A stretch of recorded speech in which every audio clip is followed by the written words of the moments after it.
Mr. Investor Lot, welcome back to the channel, baby. Today we're going to be talking about our beloved Nano Dimension. It's been stated that we are on an acquisition warpath. So today I'd love to discuss Nano Dimension and L3Harris's partnership. In particular, I want to cover L3Harris and all the government contracts that they have. Well, military, government, defense agencies, and how this could be a potential cash cow for us. But before we get into this video, my name is Miguel and we look for the biggest, the juiciest growth stocks. And I believe Nano Dimension is one of them. I will be buying some more shares this week as it comes down in price. I know some of you guys are probably sitting on an average like $2, some of you are $3, but I didn't get to build out my full position. So now I'm kind of grateful that it's coming down in price so I can buy more shares. So we've just got a short video today. If you're able to sponsor the channel, please click the join button above my head. You can join any tier of membership or you can join my Patreon group. I really appreciate all of your love and support. Thank you so much for supporting this channel. But if you're unable to, just you hitting the like button and clicking subscribe means the world to me. Thank you so much, and drop me some lovely comments. Let's get it going, baby. So first things first, before we get into this article by Investor Place talking about, the raising of a ton of capital and the acquisitions that we've currently made, let's talk about Nano Dimension and L3Harris. So before there was L3Harris, there was L3 Technologies and Harris Corporation. So previously, L3 Technologies was an aerospace and defense company. They combined with Harris Corporation there, and in this merger, they became the great L3Harris. So one of their specialities is communications, as you can see here, surveillance and reconnaissance systems. Nano Dimension recently actually designed a radio frequency circuit and they sent it to the International Space Station with L3Harris. They were testing this for the harsh terrains and environment of space, but what I want to talk about here is L3Harris and all of their government and military contracts. So when Nano Dimension was working 2 years ago with L3Harris, you can see here this article's from May 30, 2019. When they were working together, they actually done this project. They were working on this radio frequency communications kind of thing for space systems, particularly for nano satellites. In terms of radios and communication, L3Harris is always getting these government contracts, these army contracts, military contracts, and according to their website here, released by their communication systems on the blog, December 9th, 2020, L3Harris received $57 million competitive award for its Falcon IV 2-channel handheld radios, alongside related equipment and services, as part of the US Army's 2-channel leader radio IDIQ contract. So delivery is actually expected to begin in early 2021. And from another website, we can see here L3Harris got a previous contract with the Army. It was a $90 million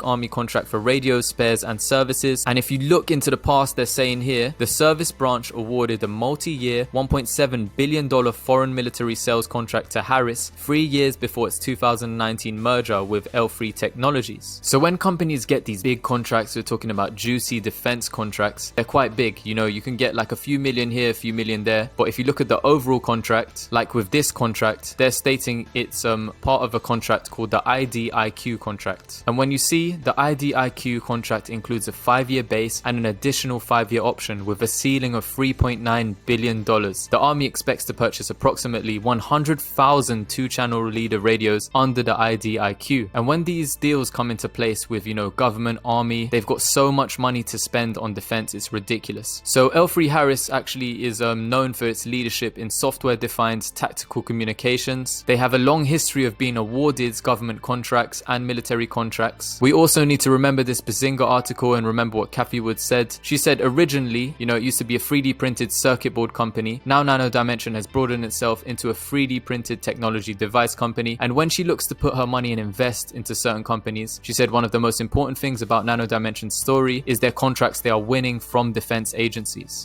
They've always got money to spend on military, always got money to spend on war. We always look for where the defense is putting their money. So now coming back into this article with Nano Dimension on the warpath, with acquisitions, they spent a mixture of about $40 million in cash up front, $30 million in Nano Dimension stock ADRs for DeepCube, a unique company that's going to be synergistic in them developing the neural network for their machines, and also another unique company here called Nanofibrica that specializes in creating these kind of miniature parts and systems. So you can see micron resolution with ultra fine features, details, accuracy, and precision. Also, Nanofibrica overlaps all of its clients in the aerospace, aviation, automotive industry, high-end electronics, medical, optics, all of them. So they paid out probably about $27 million max, $27.5 million, and that's in cash. $32 million were paid in Nano Dimension stock. I think both acquisitions come with the shares having a lock-up period. So Nanofibrica total cost of $62 million, the other one was $70 million. So by making, unique kind of acquisitions of of these companies that have specialist technology, they have the ability to provide other services for customers and create certain parts for customers that are needed. So they're looking to make sure this cash flows for them and they can build this into its full potential, as well as also integrate probably the Nano Dimension Dragonfly and give that also to their customers. And then this article said that doesn't really put a dent in the company's $1.5 billion cash power and its $2 billion market valuation. And the guy who wrote this article, when he was analyzing it after all the acquisitions and the cash burn rate, he was stating that it works out to be $5.66 per share, and it represents about 71% of the stock price today. So he believes the stock price could also fall. He states that Nano Dimension is a highly speculative stock and that he does not hold a long or short position in any of the securities in this article. But what I think is going to happen is we're now going to make some bigger acquisitions. You're going to see some juicy ones soon. Since a lot of these 3D printing companies, a lot of growth stock companies have been battered recently. We've seen X1 come down. It's only $522 million in market cap. Ticker symbol A1. This one has come down to $270 million in market cap. This one is a new one on the block that ARK Invest actually invested in. It's called Galileo Acquisition. I'm going to be covering this in the next video, but it's only $176 million in market cap, and they are merging with a 3D printing company called Shapeways, a 3D printing service, and it's actually, I think they said they're a global dominant leader at the moment with a lot of juicy customers. The combined companies have initial enterprise value of approximately $410 million.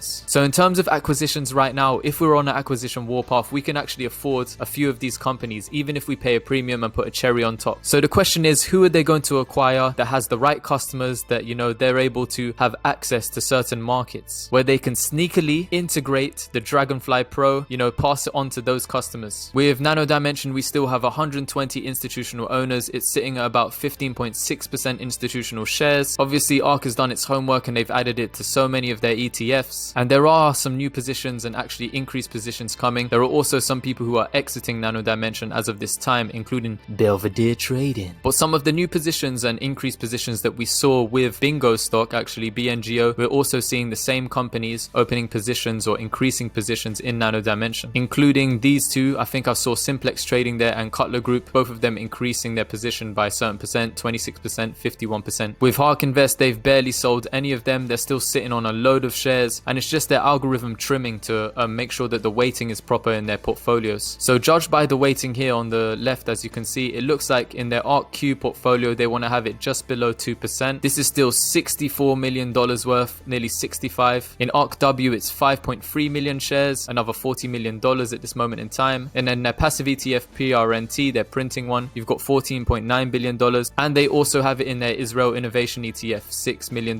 worth. So when you have over $100 million worth, you know, selling $46,000, $240,000 is nothing. It's just a little trim. Especially when we look at a few weeks ago, April 19th, they bought $3.3 million worth. And when Nano Dimension was actually within the 7 range, so you can see here it was at like $7, floating on a $6 day, they also bought a boatload. You know, that's when ARK decides to buy. This website is also called Lucid Tracking for those of you that don't know, and I'm able to look at ARK's buying, their selling, and I can see it all on a list, all of the data. It's got some great features as well where you can see all of the uptrend potential. You can see the latest adds and latest drops to each ETF, and it's a way that I kind of look at their behavior, because I always want to know, I want to see what these kind of active institutions are up to. So I always want to know what they're buying and selling, and I try and figure out the reasons why. So yeah, if you want to use this, the link is in my description box below. I use the premium feature of Lucid Tracking. So I'm wondering, if Nano Dimension goes back into like the $6 range, or it gets into the low $7 range, is ARK Invest going to start buying more of it? I'm going to monitor and check. But I know as soon as this touches the $6 range, anything within that, I'm going to be buying as many shares as possible. I'm working part-time at the moment, and I've just keep averaging down into my stocks. So my average price for Nano Dimension, I think, is about $10, $11 at the moment. And I see this as a juicy opportunity for me to invest in a company that I believe has big growth potential in the future. Now, always remember, none of this is financial advice. It's for entertainment only. I'm just showing you what I'm up to. Let me know what you think about the next acquisition target. Who do you think it's going to be? Will it be one of these big juicy companies like X1, A1? Or do you think they've got their eye on another company somewhere in the realm of 3D printing? So let me know what your thoughts are. Make sure you drop me some comments, and if you're able to support my channel, please click the join button above my head and select any tier at all, or you can join my Patreon. I really appreciate all of you guys that send me donations, that, you know, signed up to the channel membership and the Patreon. Any of you guys that are helping my channel out, I really love and appreciate you guys. You help me create content every single day. So if you're unable to join channel memberships, just you hitting the like and subscribe is enough for me. Thank you so much for being here. Thank you for enjoying the content, and I'll catch you next time. Mr. Invest a Lot,